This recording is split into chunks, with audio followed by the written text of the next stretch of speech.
Ở trên đây là nhà của bác Hai nè mọi người. Bác Hai là cái người mà Ngân quen á, Ngân đậu ngay chỗ đất của bác Hai á. Bây giờ thì Ngân chuẩn bị đi lên nhà của cô Hỏi chú Lượm chơi. Đây là cảnh cặp bờ sông, nước bây giờ đang lớn á, gió cũng rất là mạnh luôn. Nay là mùng 5 Tết rồi. Xà lan phía bên kia thì người ta cũng còn đậu, chưa ai đi nữa nè. Hồi sáng giờ thì Ngân thấy cũng có xà lan người ta đi lai rai rồi đó. Bây giờ Ngân sẽ đi lên bờ nha. Đây mọi người, hôm nay Ngân lại đi chơi tiếp, bỏ su su với gâu gâu ở nhà nè. Đó Ngân mà bây giờ Ngân đi cái đường này phải không? Hai mẹ con là ngồi đó hoài luôn á, chờ Ngân về á. Lắc không? Mỗi lần đi lên đi xuống cây đòn này là sợ luôn. Đi vậy.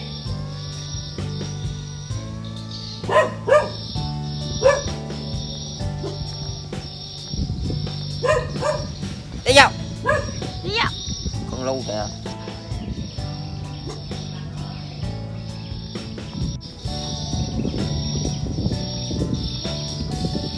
Ngân đã đi lên bờ rồi. Bữa nay hoa nó héo hết trơn rồi. Cây này ở ngoài nắng nè. Cây thì nó mát thì còn tốt.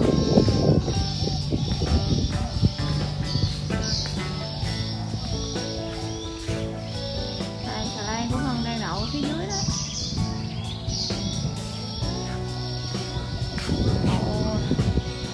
Hai chậu hai vàng thọ quá chừng tốt luôn. Đâu, ở đây có cây vú sữa nè mọi người. Cây vú sữa này như chưa có chín hay sao á. Trái còn nhỏ xíu à. Ôi có một bé chim.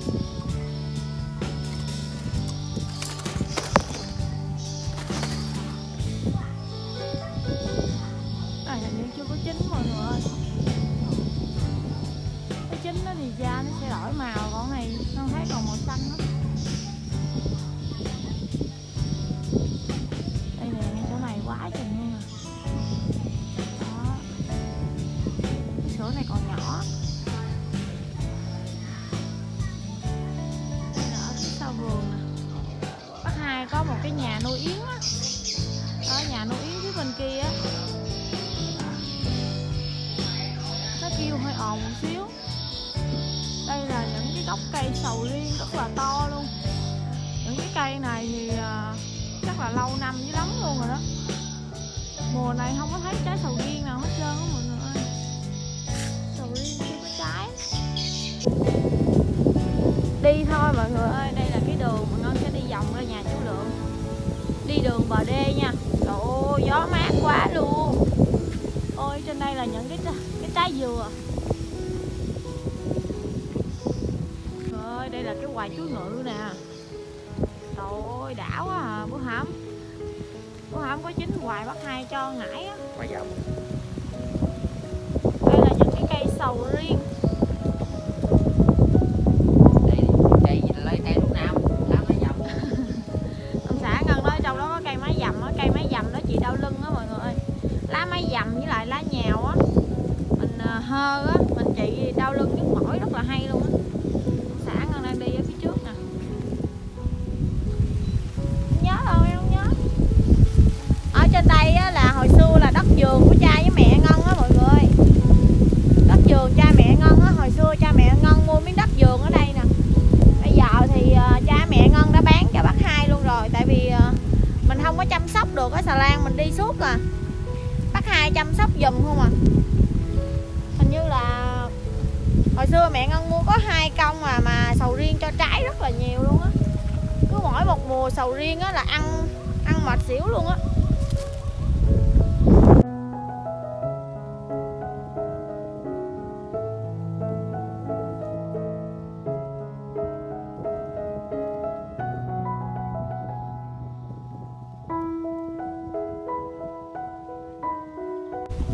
Ở trên đây gió mát lắm luôn mọi người ơi. Ngân với ông xã Ngân á, đang kiếm mấy cây cóc. Đang đi kiếm mấy cây cóc, hồi đó ngay đất vườn Ngân có một cái cây cóc Thái á, rất là ngon luôn. Trái rất là nhiều luôn á. Bây giờ Ngân với ông xã Ngân đang kiếm cái cây cóc, hái cóc ăn mọi người. Rồi, không đi đâu mất tiêu luôn rồi. Đi thẳng ra luôn hả?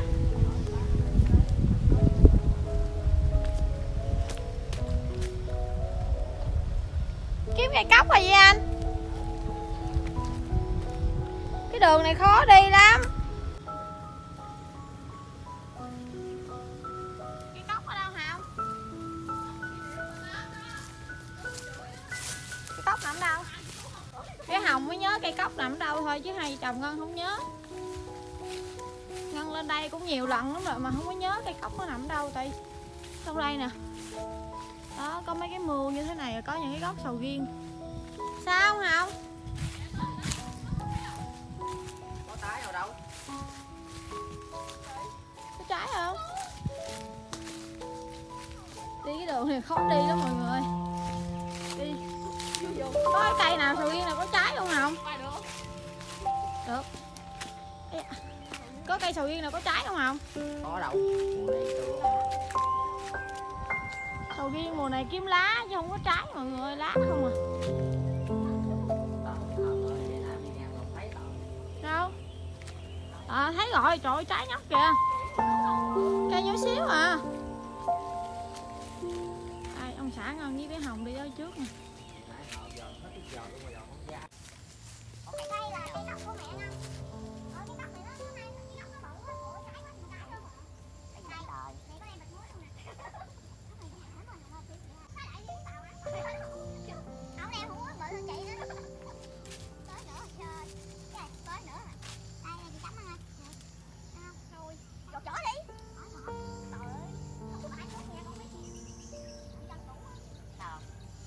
Cái cây cóc nè, cái gốc nó to nhưng mà trái quá chừng luôn á. Bẻ chùm á Hồng ơi. Hồng ơi, bẻ chùm á Hồng. Cầm đi. Leo cho. Cầm vô cái điện thoại á. Bé. Em bé chùm, mình cầm cái chùm luôn à.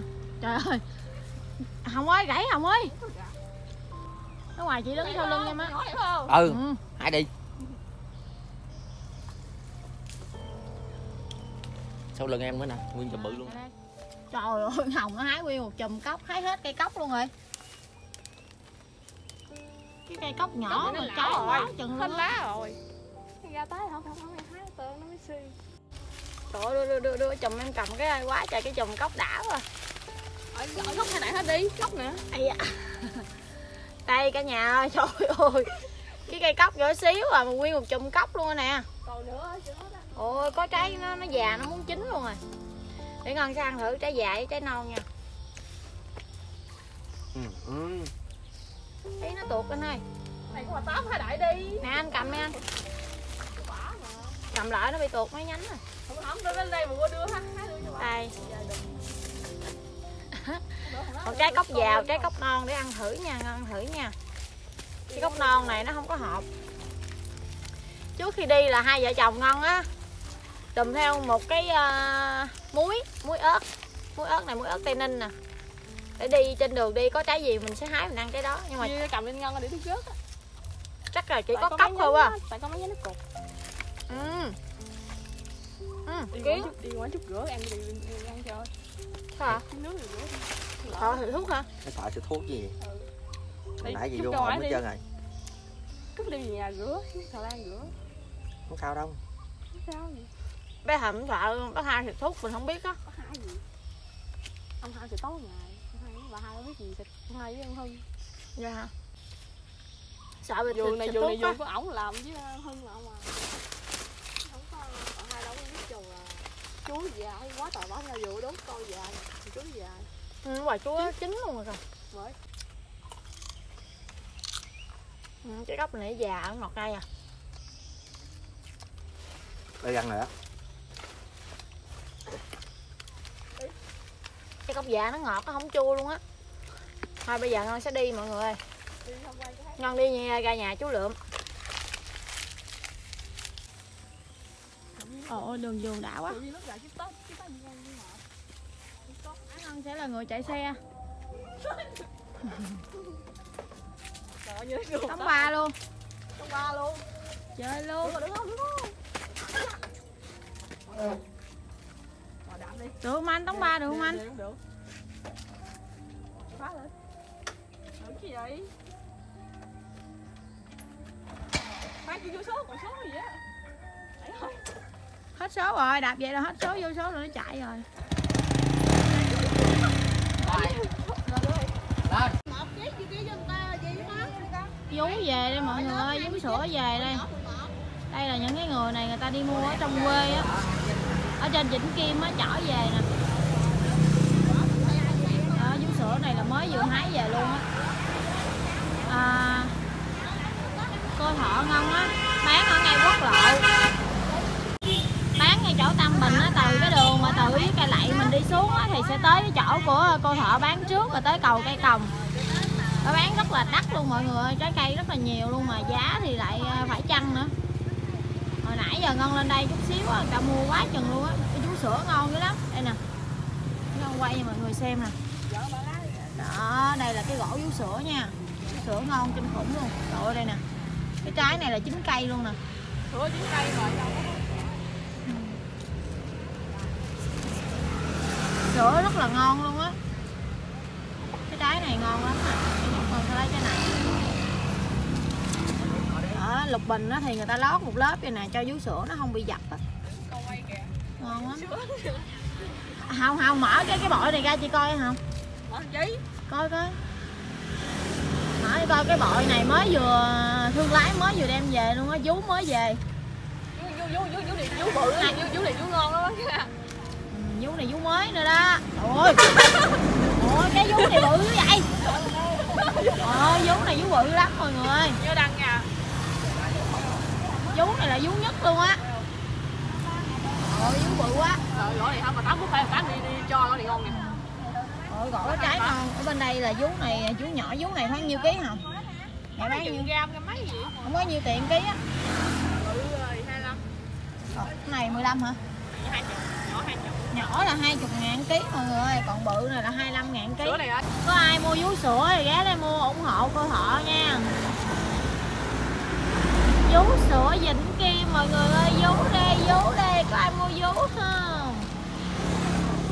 Để Ngân quay cái chỗ mà cô Thọ bán cho mọi người xem nè. Ổi này là ổi gì kìa? Ổi Đài Loan. Ổi này là ổi Đài Loan. Vú sữa Vĩnh Kim. Còn này là Sabo. Vú sữa Vĩnh Kim. Đó. Sabo Vĩnh Kim luôn á, sữa Vĩnh Kim luôn đẹp quá. Vậy hả? Sabo này cũng của Vĩnh Kim luôn mọi người ơi. Sabo này siêu to khổng lồ luôn nè. Trời ơi cái trái Sabo này nó to cơ nè. Đó.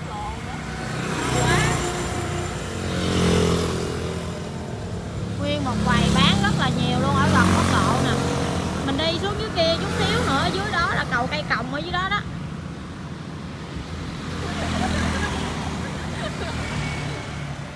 Đây có khách ở trên xe du lịch xuống mua nè. Khách xuống mua vú sữa. Tôi nói anh bây giờ nhỏ con miếng này thôi đó, nhỏ nhiêu đó. Bự không à? Tự nhiên cái vú sữa của người ta bẻ đã được ăn luôn, phải không? Bẻ làm sao cho ăn? Mà ăn thấy khác đấy. Bẻ này vú rồi đúng không mẹ? Thử thấy khác đi. Cái kia luôn đi bằng giá đi. Cái này ăn được.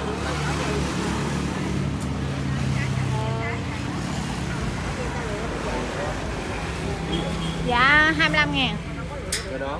Dạ cái đó hình như cái đó nhỏ, vú sữa này nhỏ.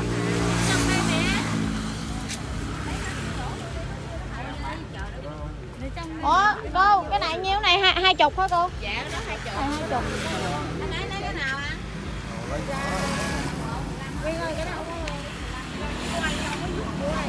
Cái 15.000 hả? Lấy 4 kg luôn là 50 đi.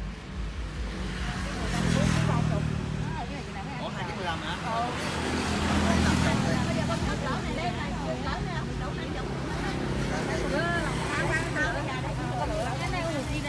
đừng có làm vậy. Dạ. Cái đó vui giải cho mẹ. Hả?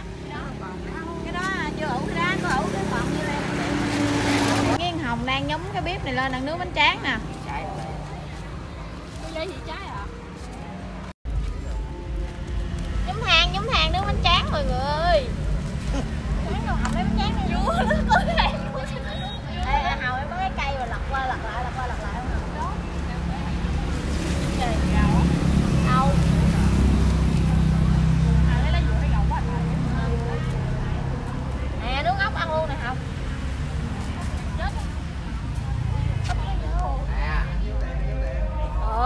cây đó nướng bánh tráng mới ngon đó mọi người.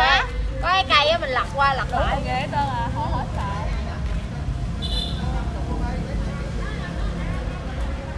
Quá chừng đông á, nhiều người mua vú sữa luôn. Nguyên một cái xe du lịch xuống đây luôn á.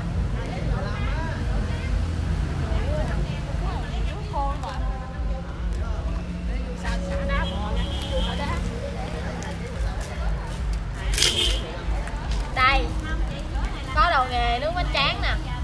Chút nữa mình sẽ lật qua lật lại lật qua lật lại nè. Lâu lắm rồi con mới thấy cái cây này á.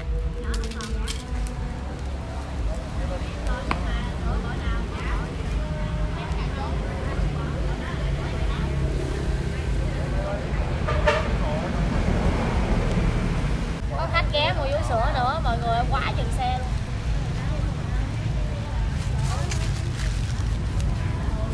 Bây giờ để Ngân đi ra ngoài Ngân bán trái cây phụ của họ nha. Rồi chút xíu nữa vô mình sẽ nướng bánh tráng tiếp.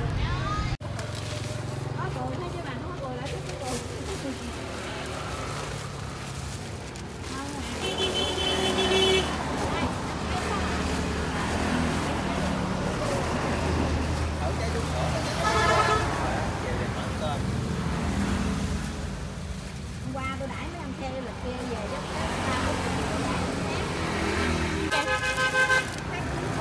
Bỏ vô đây rồi tôi chốc ra ngang ngắn rồi.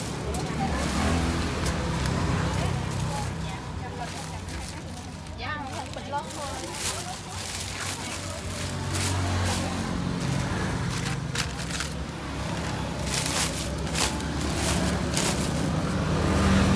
Đây, bỏ vô.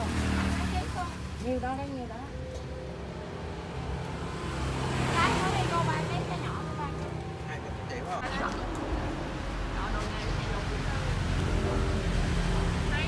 Nướng cái này phải nướng lửa ác mà.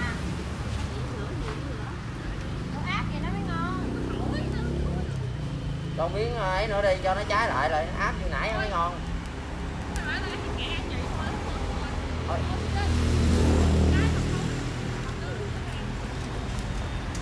Bây giờ đâu còn khách nữa đâu mà có chai gì đó.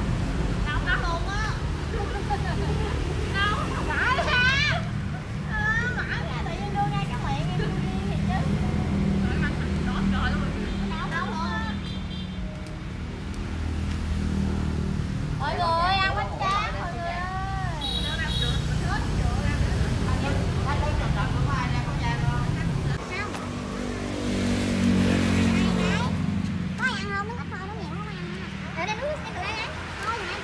Nước đi lấy cái bịch hồi để cho cô Thọ để dành ăn.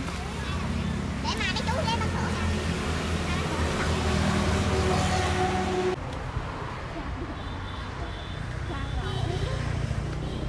Ăn nữa hả?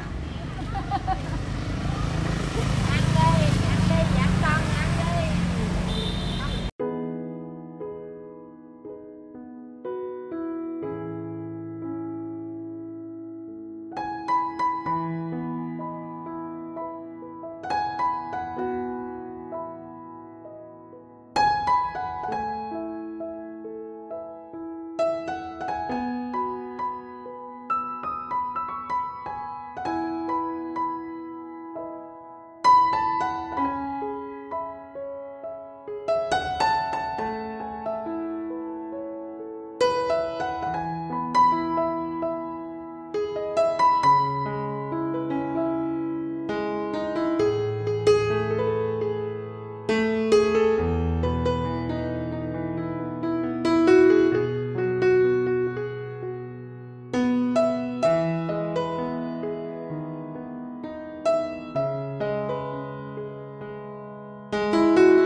đi luôn rồi.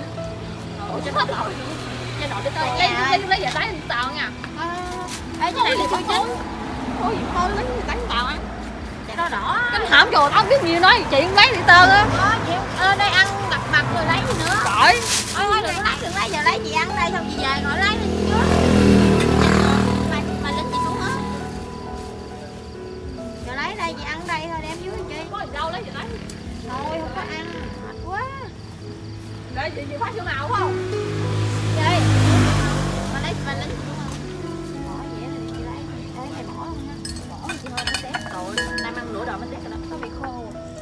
Chị hồi hôm qua ở dưới chị cũng ăn có nửa đòn nữa. Từ mùng 1 từ hôm 30 tới nay ăn nửa đòn mà. Mọi người ơi, ăn vú sữa mọi người. Ăn vú sữa thôi. Nãy Trọng á, Ngân mới vừa ăn cháo gà Trọng mà nãy có khách ở trong nhà cho nên Ngân không quay cho mọi người xem được. Bây giờ ra đây ăn vú sữa. Ăn vú sữa là ăn khác. Thích mấy trái nấm nếm á. Mấy trái nấm nếm nó ngọt. Em ăn vú sữa. Rồi. Ít ăn không? Sao mập hả? Không phải ăn không có. Sao bô rồi chị hai ăn không ăn không á? Chị là chị mê ngọt thôi. Chị nói như này cũng nào ăn nha. Nữa. Ai gì đến này đến không ăn. Thỏm tròn 8 có chục mấy ký luôn tạo ăn. Nó ăn đủ nữa. Lên đây ăn rồi cho luôn nữa. Đợi đi. Ăn gì cũng tạo. Cho nên mấy cậu nó Lên đây ăn muốn ngập mặt luôn rồi còn cho về nữa. Không đâu. Cho nên mấy cậu nó sữa tháng 3 thôi. Mọi người ơi, chắc Ngân ngày nào cũng lên đây quá. Ngày lên cho đùm ha, ngày nào cũng lên luôn. Cũng được. Gì đâu, bình thường. Tiếng nó giống tiếng của cô thở vậy hả? Nó giống tiếng mẹ ra luôn á. Nó giống quá vậy? Giống tiếng mẹ kìa. Ở đâu? Chiếc xe chạy dưới coi. Rồi tôi đóng gian trong cố không đi nữa. Người ta lúc rồi. Lắm vô quên nó chỉ bà cố. Mai dưới gì vậy? Mai chị về chạy. Chạy về nhà chị hả? Xe về. Ăn gì không? Chị mua lên cho. Thôi, gì đâu. Đây đâu thiếu gì. Đây có cạnh chợ. Đây ở trên đây ngay chỗ đèn xanh đỏ có cái quán gì nó đông nó lên. Chị về có đi không? Dạ không. Mắc tiền mắc lắm Năm á. nay bữa nay tôi phí VAT nữa. Trời ơi, hỏng mấy đứa kia nó mới đi nó nói trời ơi. Đi có 7 đứa mà tính thế VAT nữa. Ước vậy thì mình đại gia đình nhưng mà tao Nhưng mà đông lắm. Chọc ăn lắm. Không ngon vậy. Kêu mẹ chớp. tao chụp Mẹ khoan á. rồi nào chụp đại gia đình của tao vui chứ bộ Rồi. tao xì quá thời thì mới nói cháo Tết mấy cô về. anh Ngân đang nè Tết mấy cô về không có sao quá trời. Hồi nhỏ còn chừng bây giờ nó chừng. giờ bữa nay Giờ nó mình gì chụp lại gia đình mình thôi. Mọi người ơi. Con ăn nguyên một dĩa vú sữa luôn, bây giờ no căng bụng thêm ăn thêm một tô cháo gà nữa. Hai con bé này nấu cháo gà ngon quá, đây là bé Hồng, còn bên kia là bé Dân.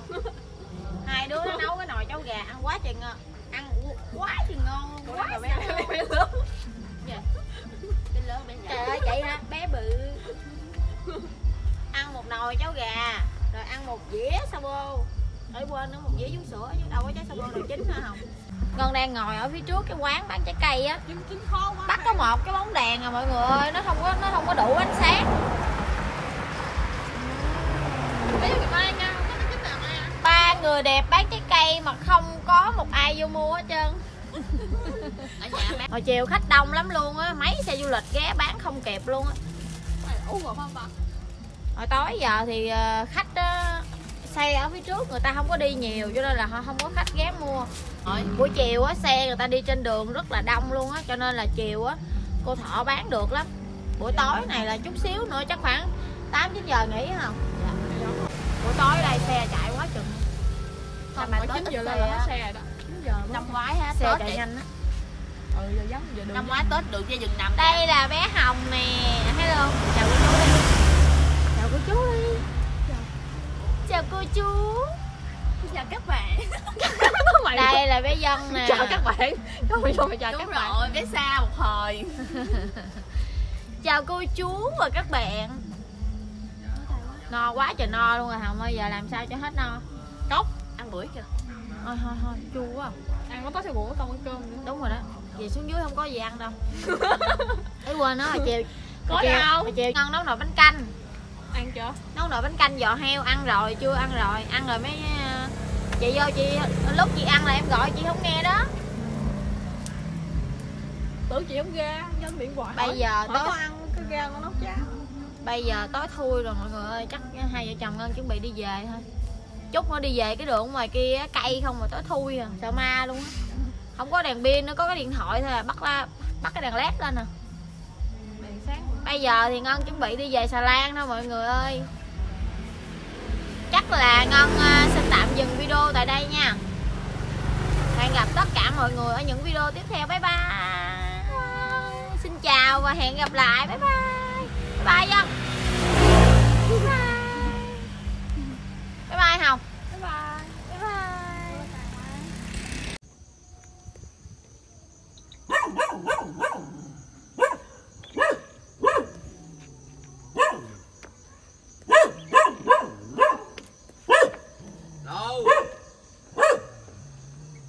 Lâu lâu lâu lâu lâu lâu.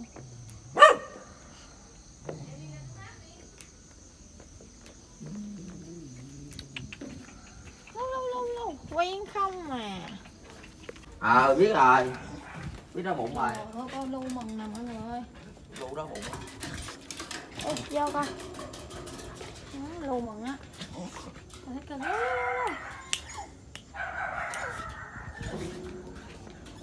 Đầu gần với sù ở trong sủa gì lắm. Nghe con. Đâu nhà luôn rồi.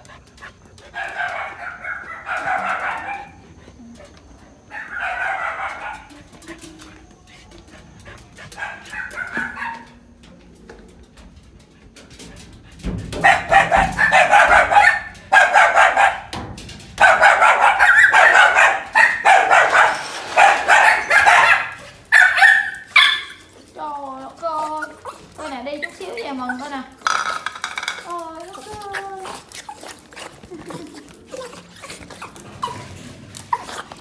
Ôi đất ơi, mừng quá chứ mừng nữa hả con. Được rồi, biết rồi.